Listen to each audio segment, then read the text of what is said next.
So welcome, everyone. My name is Pam McKillop. I'm here with Allison Daigle. We're the co-directors of the Autism Alliance. We're also joined today, I think Katie Cassavant, our Autism Alliance autism specialist, is also on the video tonight. So join me in welcoming Tom Sanacandro. He's here to discuss the importance of special needs trusts and wills, as well as his website, specialneedstrustsonline.com, which provides an easy and low-cost mechanism to develop the two. So I'm just going to hand it right over to Tom, and he can start the presentation. Great. Thank you, Pam and Allison. Thank you for inviting me today, and thank you for everybody who's joining us as well. Hopefully you're going to learn something from this presentation. What I'm going to do today is the whole law that I'm going to talk to you about is really not that complicated, but since most people haven't been involved with it, it can seem a little overwhelming. I'm going to try to make this as clear and as direct as possible. What I've learned from doing these webinars like this is it's very helpful for me and everybody else that if you don't understand something or you have a question, if you can ask it while I'm in that particular topic. My challenge is that I've been doing this for so long, I'm not sure when I'm skimming over something I shouldn't, or if everybody needs more information. But know that if you need more information, you're not alone. There's going to be lots of other people that are wishing they asked the same question. So, and it helps us, I think, as we move through, is that if you ask your question as soon as it comes up, it won't interrupt my flow. I really appreciate the question, so I think that would be a great way to handle it. I'm also planning to stop at the end of every, for most slides, so that people can ask a question and we can delve into it a little deeper if we need to.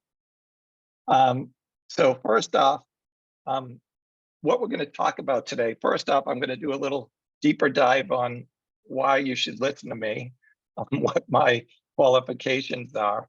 And then I'm going to go through the documents that you need. And you've all heard of these documents, wills, powers of attorney, and all that.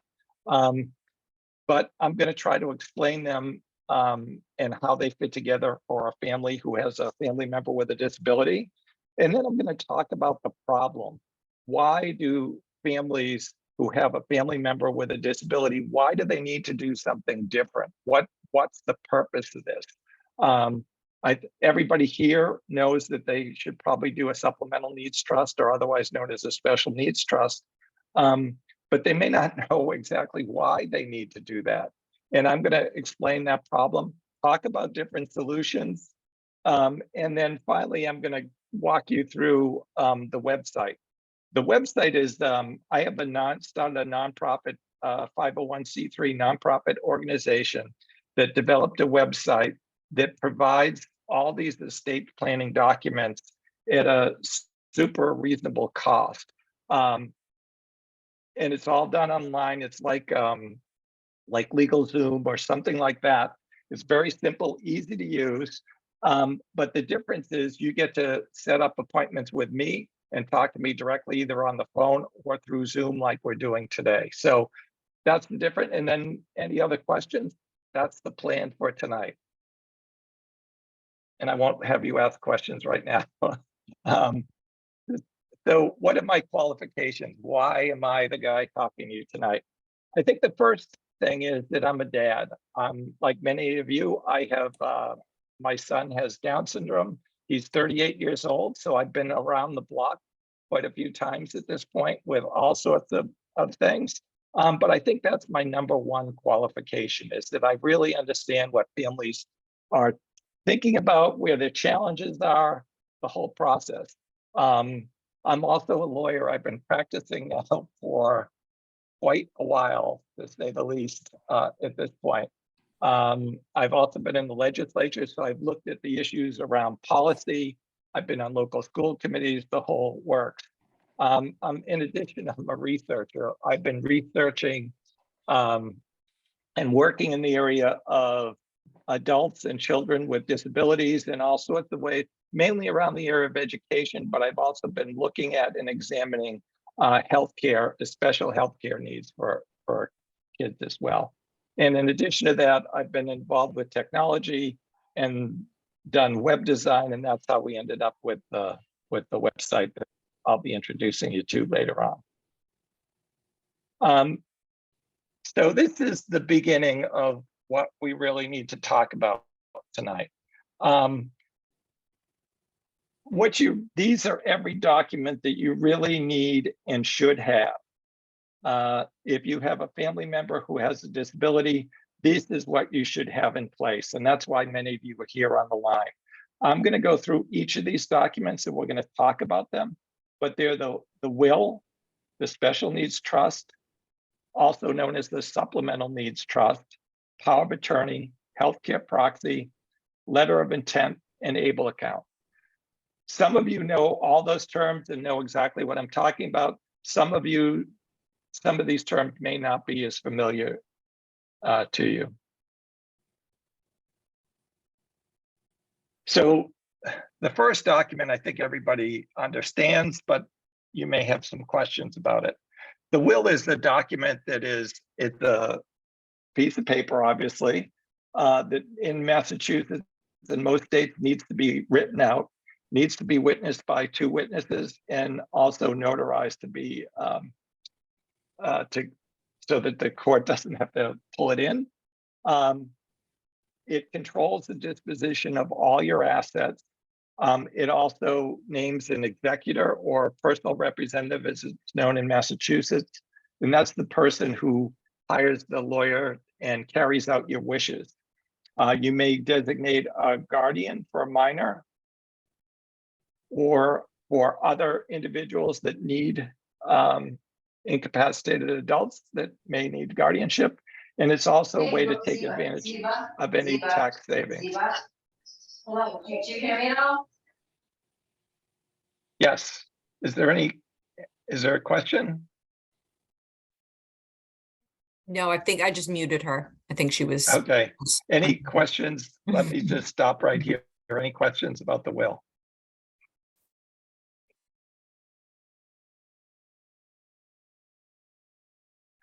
The next is the power of attorney. And what the power of attorney is, it's nominating someone to act for you in your place. Sometimes people will do a power of attorney if you bought a house and you're not able to make it to the closing. Sometimes you appoint someone or issue a power of attorney to someone to actually act in your behalf.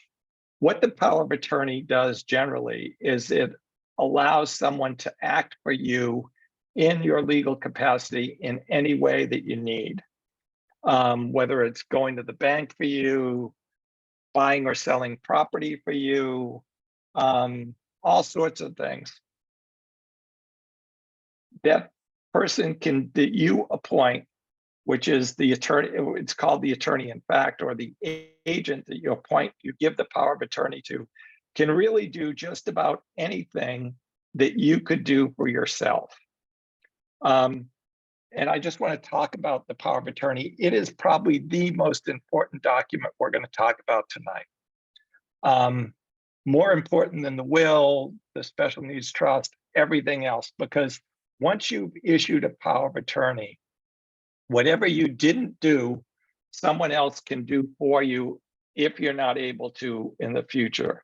I've had multiple cases where someone didn't have a power of attorney, then became incapacitated, and then was unable to do things for themselves and actually had to go to court and get guardianships appointed.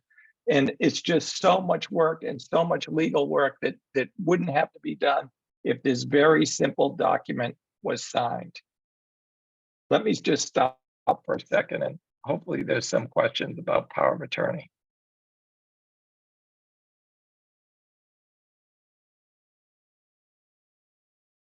Does everybody completely understand what a power of attorney is? One of the things that you can use with a power of attorney that some people may or may not have thought of, if your child with a disability as someone that's very capable and capable of making their own decisions and capable of doing things on their own. One of the ways that we can empower someone with a disability is not put them under a guardianship when they turn 18, and is to have them issue a power of attorney, usually to their parents, so that they can act for them legally if they need to, or just assist the person with a disability as much as they can. Sorry about that. So, and I'll just use an example from our family. So my son who has Down syndrome, he's a capable guy. He's able to do a whole lot of things. He does need assistance. But what he did when he turned 18, he issued a power of attorney to us. And we've continually been able to help him with his banking, with Social Security, dealing with all sorts of things while he retained all legal powers. He's, a few years ago, he moved into his own apartment. He was the person who signed the lease because he's not under a guardianship. But we can continually help him if he needs it. And like a lot of times I'll call, if I'm dealing with his banking or whatever, and they'll say, well, you don't have authority to do that. And I'll say, I have a power of attorney, and I'll just email it over to you. And that's usually how it's handled. It gets emailed over and they say, okay, all right, now we can talk to you. So it's a great vehicle. So not only should you be doing a power of attorney for yourself, nominating someone to act for you, but if you have a child with a disability who's capable of making decisions on their own, just may need some extra support, power of attorney is a great way for them, rather than to use a guardianship, to have them issue a power of attorney to you. And Katie has a question. She does. Okay, great. Yep. We have She another one. shows up on my screen. that Okay, way at good. the And then top. we Yeah, have one after thanks. her as well. Okay. Great. I was gonna say, yeah, there was a couple in the chat too that I saw, but my question is, if you're the power of attorney of your sibling, are you still allowed to work with them? Like I have a brother with autism who I work with, like get paid for. Could I still be his power of attorney also, or is there any legal thing against that? Because I know guardianship there is, so I was just curious. Right. That's the only thing that I know of is the guardianship. Is that you definitely cannot do it with a guardianship. I don't see how the power of attorney has anything to do with anything, because it's not the same kind of, under a guardianship, you have fiduciary responsibility, so you have responsibility towards that person. What the thinking behind that is that if you have a guardianship, you're already obligated to act for that person, so the government does want to pay you. Power of attorney has no such obligation. They don't have any obligation to act for that person, and to take care of that person. They only have the opportunity to represent them legally. Was I clear enough or no? Yeah, no, I think that makes sense. It gets a little confusing. And so it sounds like the power of attorney, somebody can have a power of attorney and not have a guardian, and that would be okay also. Yes. Okay. Yes. This next question is there a downside to power of attorney? Well, the downside to power of attorney is the way that I draw them, and the way it's actually done on the website is made to make it easy to use, so that if you have that document and you're going to go to the bank or whatever you're going to do, you have the power to do that as soon as the person signs it.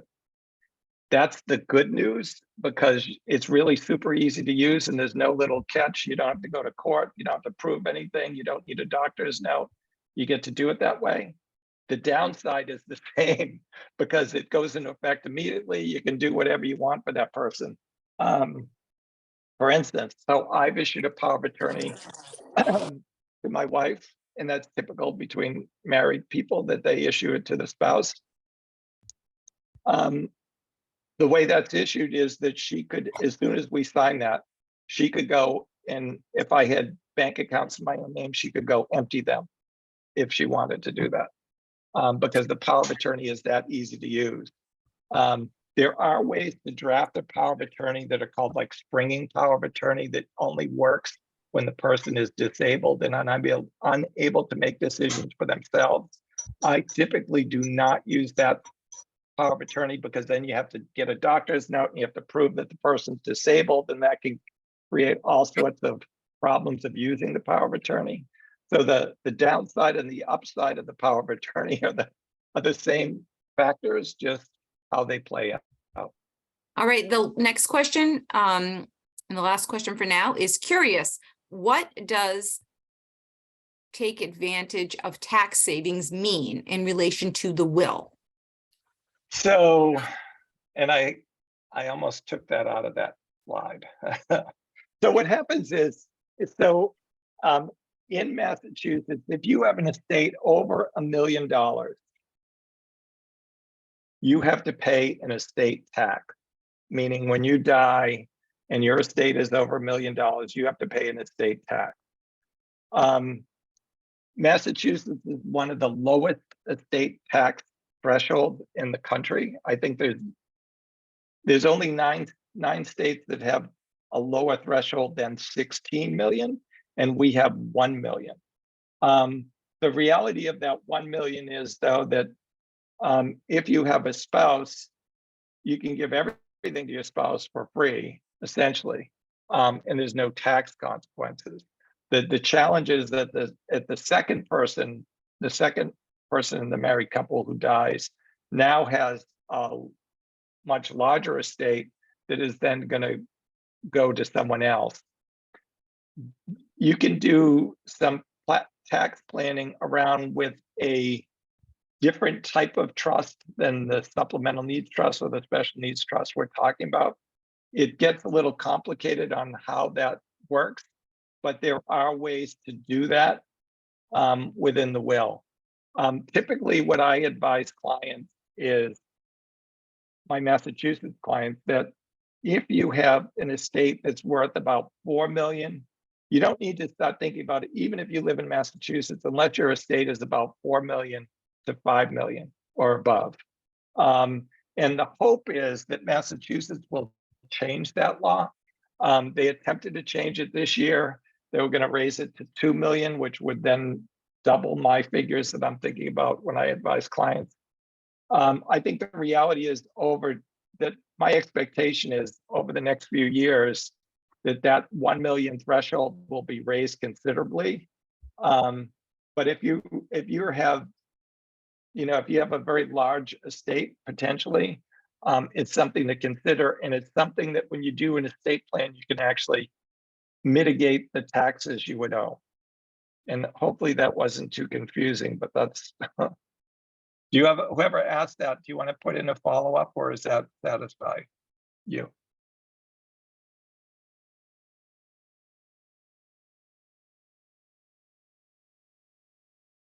We're all good? Perfect. The next document is a healthcare proxy. Probably most people on this call have already issued a healthcare proxy to someone, usually to their spouse. What the healthcare proxy does is it allows your agent to make decisions for you, particularly like if you're unconscious or whatever, someone can make the decision for you. It's a tough place to be because you're making a decision for someone who's appointed you as their healthcare proxy. But without it, that can't happen. Usually if you're going into the hospital or even in your doctor, a lot of doctor's office require it. They'll say, do you have a healthcare proxy?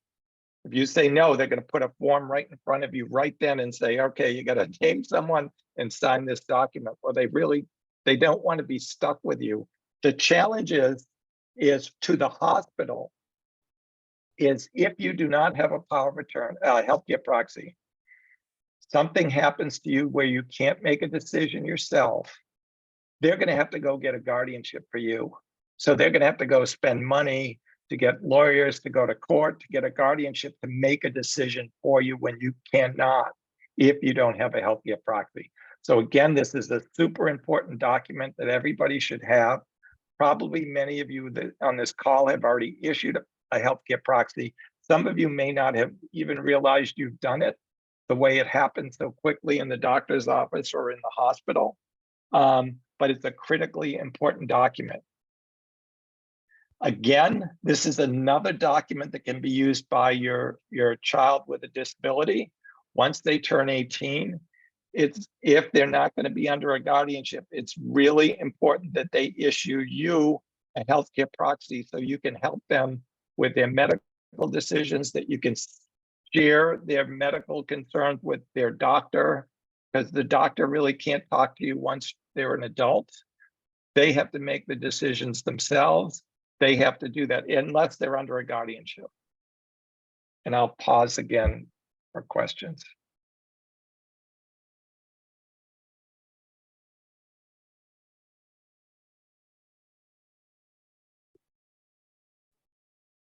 The question from Lisa is, how long does it last? It lasts until it's revoked. And you can just revoke a healthcare proxy, but yeah, so it lasts forever essentially, until you pass away and there's nothing for you to, yeah. So it just, there's no end date to a healthcare proxy.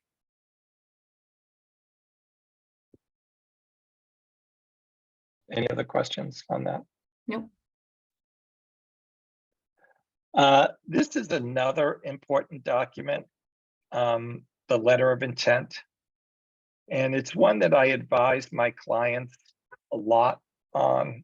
This is a document that's on the website that's completely free. You can just click on it, enter your email, and you'll get the draft of the letter of intent of what you can fill in. You know, not to be crass, but the way to think of the letter of intent is like an instruction manual for your child who has a disability.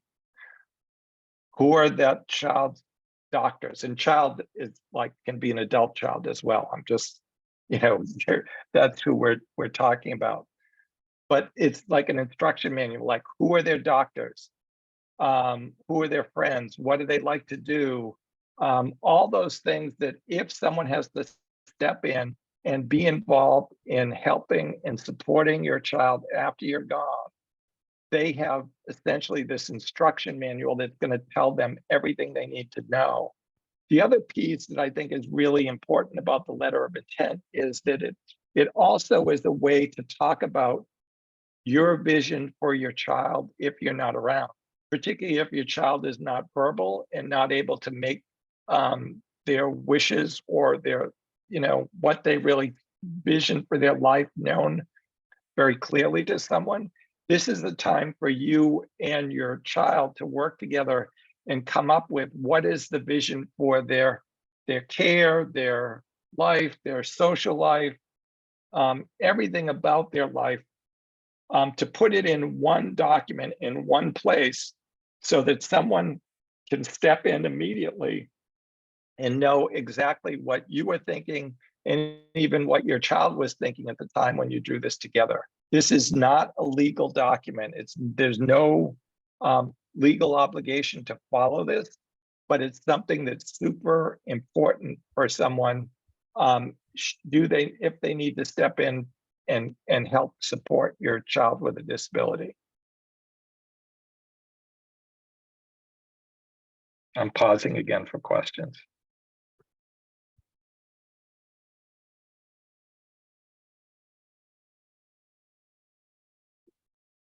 No questions. Okay, hopefully you're all you're all with me here. This is the meat of what we're talking about. The special needs trust. And I do want to make a caveat. So they're commonly referred to as a special needs trust or a supplemental needs trust. I got a note from a self-advocate last week, actually, and she wrote to me and she said that she thought it was not derogatory, but she thought it was a problematic description. And she said, why is it that people who have disabilities have special needs and everybody else just has needs? That's a very good point. The challenge I have is that everybody knows this is a special needs trust, so I am sort of continuing that conversation, but I'm trying to start to move to a better description of it, and it really is a supplemental needs trust. That's really what it does. It supplements government benefits. So that's actually probably a better description, but most people don't know it as that. So at least this point during the transition is still showing up as special needs trust.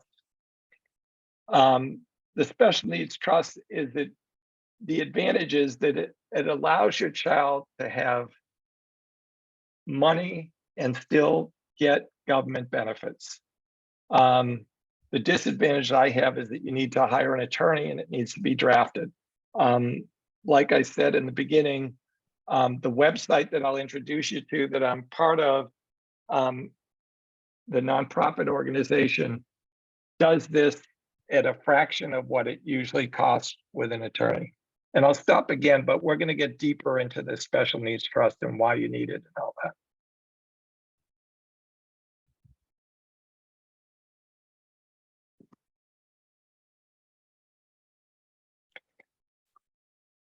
So this is why you need it. If your child with a disability has over $2,000, they can no longer collect SSI. And if they have, I think many of you may have adult children with a disability on this.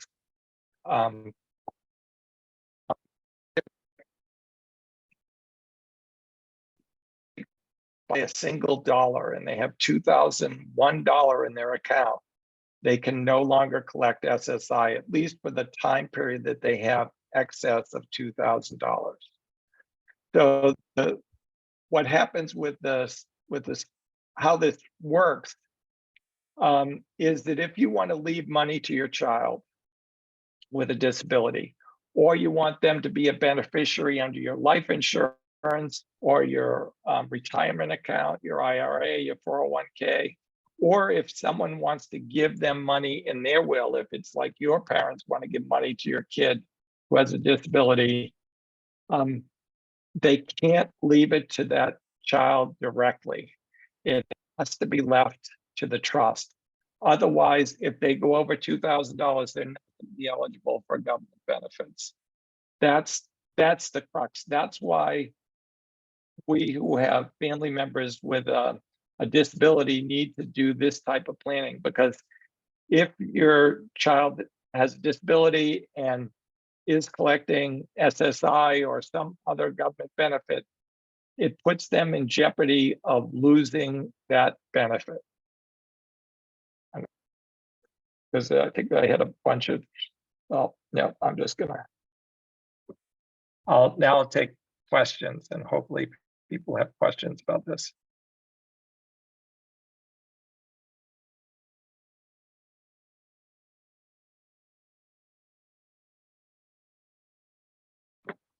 No questions. Let me go to the next. So this is what people mainly think about when they, the solutions that they think about when they do this. One is to just give the child with a disability or child with a disability the assets outright. The problem with that is if they're collecting government benefits, that they will more likely than not lose those government benefits. If they're collecting SSI, which is supplemental security income from the Social Security Administration, they will definitely lose that benefit. The other thing that people say, well, I'll just not give them anything, which is, again, not a great solution, because they could have the benefit of these assets that you're giving your other children, and they should be able to get the benefit of those assets and still keep their government benefits. The other thing that people, and I hear this one a lot, is leave the property to another family member. Well, this money's for Johnny. He has a disability. I'm going to give it to his sister Susie. She will always take care of him. And that's why I'm going to give her this chunk of money. I can trust Susie. She would never do anything that would hurt Johnny or to jeopardize his future. The problem is, I can walk you down the path. Susie gets married.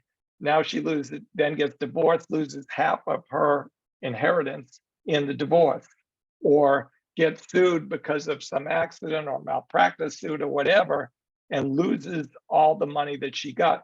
So Susie ends up losing the money that she was supposed to be holding for Johnny. And we know her intentions were great, but it doesn't always work that way. The final choice and really the only choice is to create a special needs trust so that money can be left to that person with a disability in a way that protects the asset and then still allows that person to collect government benefits. And I'll pause again for questions. Yep, so Fran has a question about SSI. And Yep. the 2K, Fran, did you want to ask the question? Yeah, sure. Hi, Tom. I wondered about SSDI. So my daughter is on, special needs trust notwithstanding, my daughter's on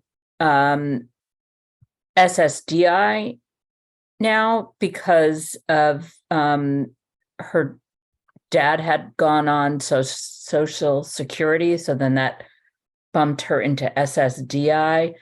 And I know they told me that, the issue around her earning wouldn't necessarily reduce it, but I wondered about the Mass Health. So it should not affect any of those. The only issue for Mass Health would be her earnings. Mm-hmm. So the SSDI does not have the same asset limitation of $2,000. Yeah. She does not have an asset limitation. So, the need to create a special needs trust is not so important for her because she can take all this money in. And I'd have to check on the actual, the only thing I know for Mass Health is the issue on income limitation. So, and I'm not sure what that is, but I'd have to get back to you on where those numbers fall. But there is obviously an income limitation on Mass Health, and then there's a declining scale too at some point as you move along using the connector for health insurance. So I don't have a good answer for you on that, but definitely the asset limitation is not a challenge when someone is collecting SSDI. And SSDI is Social Security Disability Income, for those that don't know. And SSDI is looked at as something that you paid in for. So someone paid in, her father had paid into Social Security. So essentially she's collecting her father's benefit that he paid in for. So it's not the same as supplemental security income. Supplemental security income is based on, you don't have to have paid in at all to get SSI. To get SSDI, someone paid in, whether it's that person with a disability or that person's parent paid in. And so that money just comes out without the asset limitation. Okay, and the next question is, how do you deal with child as life insurance beneficiary? So what you should do is you create the special needs trust, and then in the beneficiary, you leave the money to the trust for that person. And usually the language is, I leave this to the trustee of the Johnny Smith Supplemental Needs Trust for the benefit of Johnny Smith or something to that effect. So if you've done a special needs trust, what you should do is show it to your insurance agent and show them and say, I need to name the trustee under this trust as the beneficiary for the benefit of my son or daughter with a disability. Was that clear enough? Yes, thank you. Okay, and that's it for now. Okay, Can I ask a follow-up to that, actually? sure. Yep. Can you do a special needs trust? Can you put two kids in one trust, or does it legally have to be two separate trusts? I would not. I think it's best to separate them. I've never done one together, and I've had multiple clients come with more than one child that had a disability. And what I always do is separate the trust so that they're separate trusts. I don't see, I don't know. I can't wrap my head. I guess you could do it together, but for No, me, I could- it doesn't it probably make makes sense. Not to, but I'm sorry. It probably makes sense not to. It just ran through my head as I'm talking to you and thinking about two different kids. Can they have the same? I'm sure you'll get to this, but the trustee, can they have the same trustee, or does it have to be two Oh, separate? absolutely. Can have the same trustee. They can, okay. Okay. Yes, it just makes, it seems to me cleaner if they have their own trust, because then they each have their own money and, otherwise it's kind of, I don't know. It does make sense in some ways to pull the money together, but it's something that I don't usually advise to do that. I actually advise not to do that, to have two separate trusts, one for each child. Okay, makes sense. Thank you. Any other questions? Yep, one more just came in. Can the home property be left to the special needs trust? I want to just talk a little bit about that. Because I hear this a lot when they come to me and they say, oh, I want, Susie's, I want to make sure that the house stays here and that Susie gets to live in it. You can do that. You can put it in the special needs trust. I think the other thing to consider is there's other benefits that are available to people. Tom,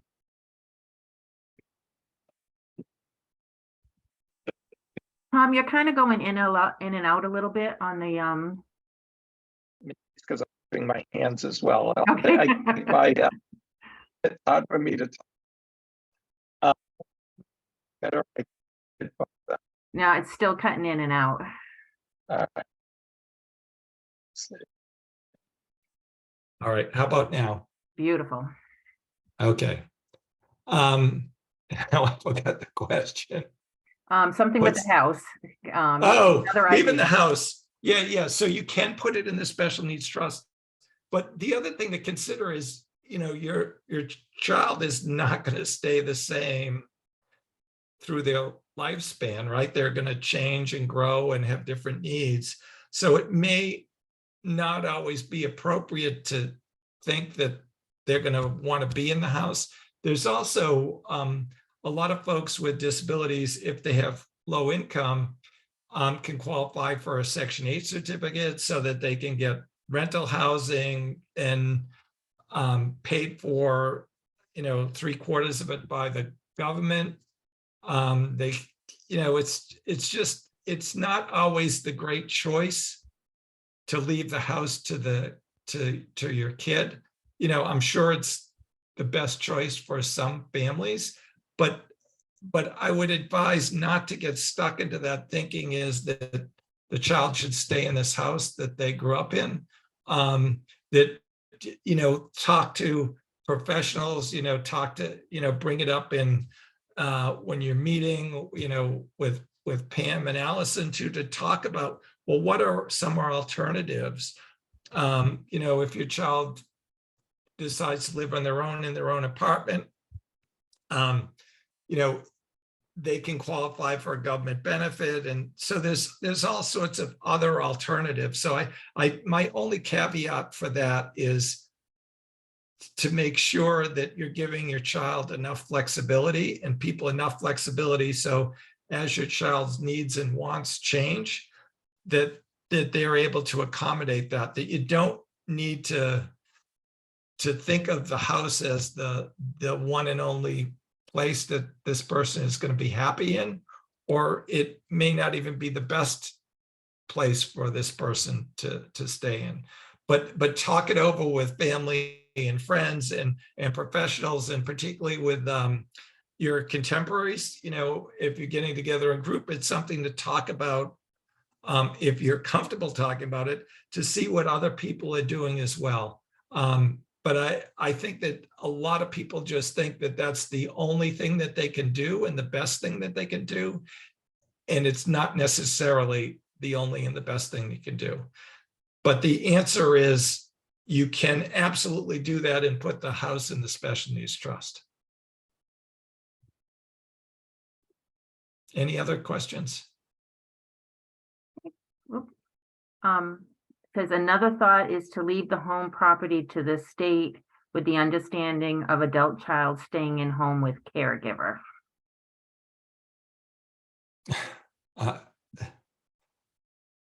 Yeah, that doesn't sound like a great alternative to me, but it's, you know, that would be complicated, I think, would be complex. I'm sure it's doable. And it's one of the things to think about. I think what you would really, it's better. I don't think I would give anything to the state for sure. That would not be a good thing to do. But having like if you left it to your child's special needs trust, now they have a place to live in with very, low expenses in some ways. That could also be paid for out of the trust. And then have the, whether their child's getting services out of like DDS or whatever, have them provide the services in the house, but not, I don't think that's a good solution. I think that, I think we could probably spend a whole night talking about this, and maybe that's something we should probably do at some point. But I think this whole thought about doing that with the house, I think we need to do a deep dive in. And I know that didn't answer your question, but it's not something that I would advise for sure. Okay, the next comment was better probably to leave the house to the estate than sell the house and use it to fund the special needs trust. I think so, but that, you have to make your own decision. There's a complexity here with opportunity that's here. That I think would be the better solution, and still give your child a lot of flexibility. But I think it's something that really needs to be sort of vetted out. I don't know if I'm answering this question. A lot of these, maybe I'm coming this with my own baggage too, is the way that I think about empowering someone with a disability and what that looks like, as well as trying to take advantage of any government benefits that's there to make that person's life the best life that they can have. And I think sometimes if you limit them and tie them to the house, you're limiting their experience as well as the quality, depending on the house. But you're sort of limiting them to what they're doing. For instance, if the child decided to move into an apartment with a Section 8 certificate, they would, and say their income is only SSI, which in Massachusetts now is about $900, they would be responsible for, approximately $200 of the total cost of living there, including utilities and everything else. So now the child can live in a place for like $200, and it could be a luxury apartment. Or they can someone could be struggling on how do we keep this house going? with taxes and insurance and utilities and all that. How do we pay for all this? And that may not be the best choice. Okay, the next one is, how many trusts do people actually need? One special need trust for the child, do another one for the sibling? Do parents need one as well? So how this actually works, if you use the website and you had minor children, if your child with, let's say you have two children, Johnny and Susie. Johnny has the disability, Susie does not.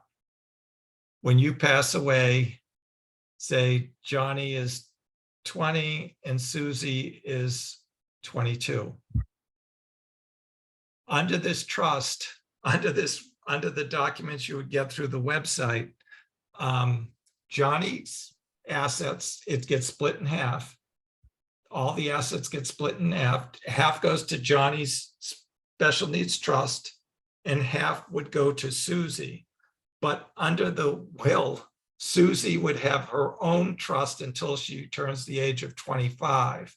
The challenge is that it's typically not great to give large sums of money to someone who's like 18 years old. And the number that's used in the documents that you get under this is 25, because by 25, that person is going to at least have better decision making. Even the science now says that your brain doesn't fully form until like 25 or 26. So it's not a great time to give someone that age a lot of money. So the answer is, under the Susie and Johnny case, they both have a trust. Since Susie doesn't have a disability but is under the age of 25, her trust is actually created within the will, and it's just called the testamentary trust. And Johnny gets his money into the special needs trust. And the trust is operated under a trust. You have a trustee who is the person that handles all the money, and they handle it and give the money out to the beneficiary, who is, the child, either Susie or Johnny. So someone can handle the money, or is at least asked to handle the money. And if they think that if the child doesn't have a disability and they're under the age of 25, they still have the power to give the money over to that child.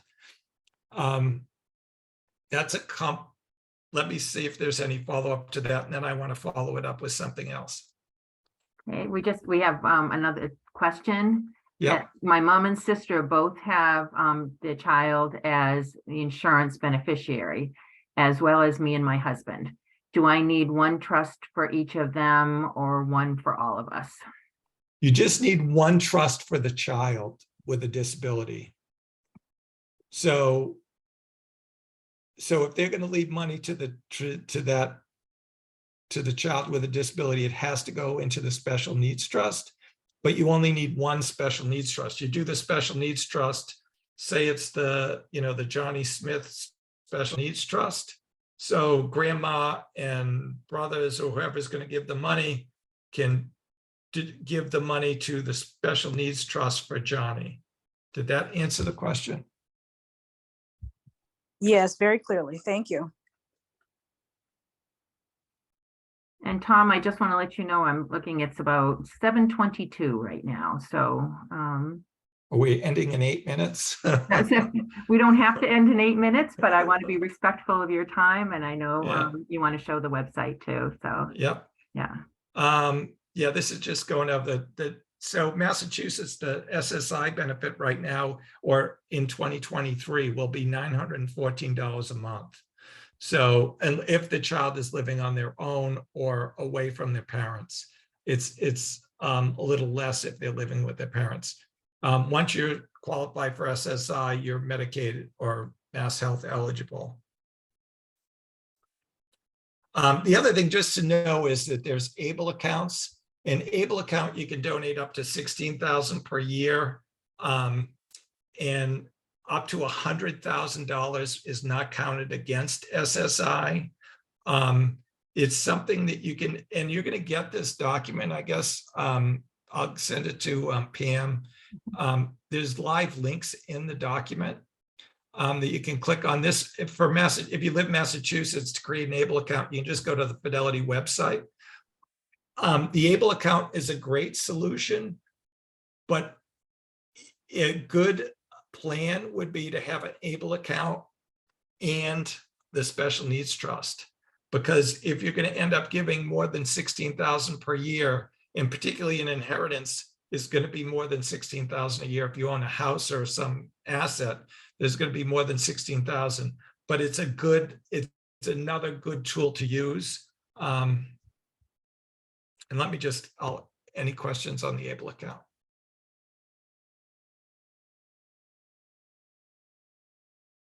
I'll just go quickly to I have to change my share. Let me just see this stop share. And let's say desktop. I don't know how this is going to work with this on. Okay. Let me move this out of the way. I'm just going to, this is the website. Oh, hold on, I'm not in the website yet.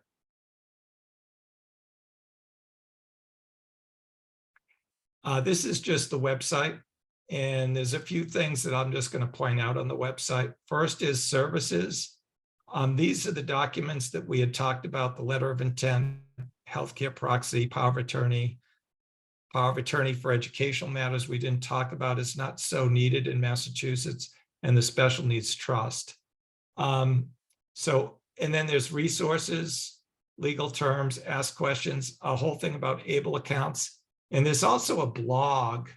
And the blog is there's a whole lot of information in the blog. And you can also actually, once you click on it, you can actually search within it on any area that you're interested. I've been writing a whole lot on this area, and there's quite a few. There must be like 20 or 30 at least blog articles on various components about what we talked about tonight. The biggest thing I want to point out here is under contact. Can you all see what I'm doing here too? This is all working, right? Yes, it is. Yeah. So one of the things is you can ask a question. You just click on it, you can ask a question. But the best thing, I think, that differentiate us from anything else, if you click on schedule a consultation, it just brings up a point where you can actually set up a meeting. And this is a completely free meeting. There's no obligation. I'm happy to discuss like things that we just talked about tonight or whatever, or any way I can help you in this meeting. Set up my video meeting, and then you just set up the meeting whenever you can make it.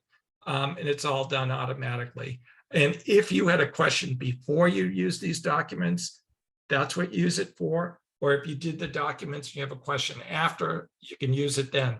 And you can use it both times. It's just completely free, time to talk to me and to provide the service. So that's critically important. Then I'll just go back in to just give you a quick demonstration of how. So special needs trust, draft your special needs trust. If you go through this process, what you end up with is a will for each, if you're married, for each spouse, and the special needs trust are all included in one document. It's important that your will leave the money or your assets to your child with a disability to the trust directly. And that's why the wills and the trust are created at the same time, because the wills are set up to leave the money for your child with a disability to the special needs trust. You just go through and answer these questions. Super simple. Are you married? What state do you live in?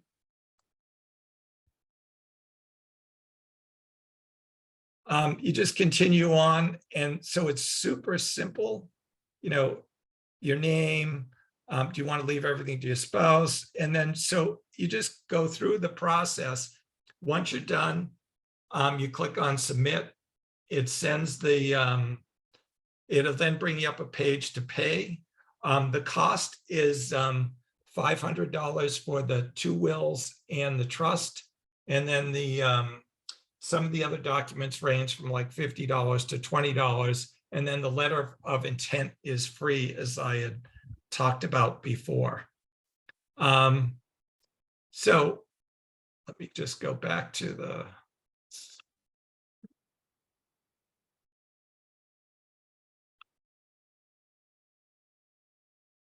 And then we're back here at questions. So are there any follow-up questions? I think I clicked the wrong button there.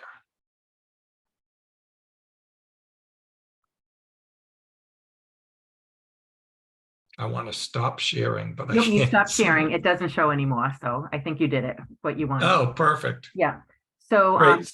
it says, so from Fran, I'm the trustee for a special needs trust for my daughter that unfortunately is being funded through life insurance through the death of a family member. What is the best type of bank account to open for a special needs trust? I know this isn't really a legal question, more of a financial one. And I was going to say that. So I guess the best thing to do would be just talk to your financial advisor. And if you don't have a financial advisor, get one.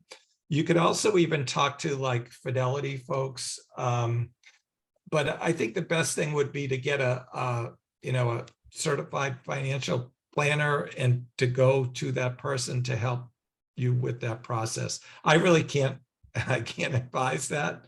I have trouble with my own stuff. I have my own financial advisor because I can't be trusted to do my own stuff either. So, but to think about, it's someone that you can sit with and think about how long-term, you need this money to last, how much money it is, and a whole lot of other factors involved. So the best advice I have is to go to a financial person that you trust, that has some familiarity with special needs or not. They just really need to know what the financial needs are of your daughter, and then how long we expect this to be using this money and when we're going to draw from it. Okay, Lisa says changes to documents. Can we change at any time without any additional fees, or what is the fee if there were changes? So if you're going to change the document, you really, there is additional fees to change the documents. So if you're going to go on the website, do the documents, you meet with me after you do it and you say, Tom, this is the story. I need changes to this document because you just did it, and we just talked about it. We realized that it wasn't what it should be. And that happens. That's all included in the cost. But if it's like 2 years later and it's time and you need to make a change, you can talk to me about how to best do that. And we can decide how to do it and move from there. But then there would be if we're actually going to draft something up, there would be a charge for that. Okay. Is the special needs trust basically a savings account, or does the money have the opportunity to gain value over time? That's It could be another put, and that was the question that Fran asked, essentially you have a chunk of money in this trust. You can invest it any way you want. It can be invested in anything. It can be invested in real estate, the house, or, mutual funds or stock. It can be invested anyway. That's a decision that the trustee makes about how best to do that, because that's the trustee's responsibility. And that's why I was suggesting to talk to a financial person to help you make that decision. But you're not stuck with a bank account. You can do this any way you want. The other thing just to point out is once you do the trust, you need to get a tax ID number for the trust, because the trust is its own individual legal entity. So once you have that tax ID, which I can help you get, the tax ID, you can go open bank accounts, open an account at Fidelity or Schwab, Charles Schwab, whatever. Everything is reported through the tax ID for the trust, because the trust is its own legal entity. Okay. Can we get individualized help with your organization to create will, trust for complicated situations, siblings, etc. Yes. And that's what what I was pointing out with the set up a time to talk to me. Okay. So that's how you would do that. Just set up a time and we can talk and figure it out. Okay. And Fran says, thanks, Tom. This is so helpful. Really appreciate it. And Lisa says, thanks so much.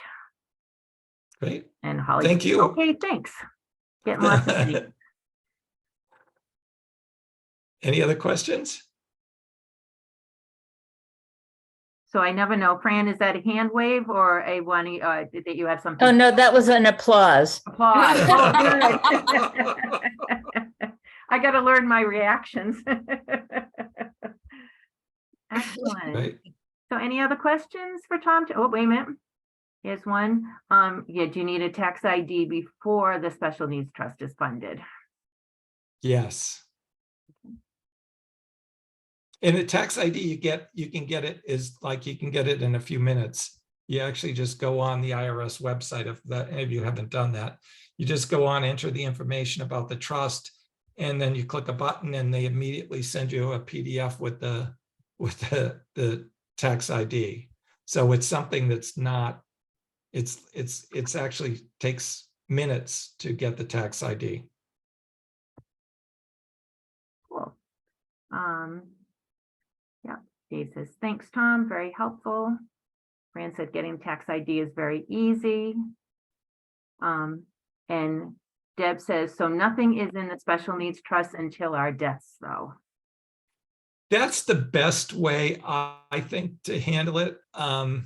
The only other choice would be if you have the only thing that's common is if you have your parents or the child's grandparents want to leave them money, like if they're leaving money, that's when you should have that set up and ready to go to do that, to accept the money.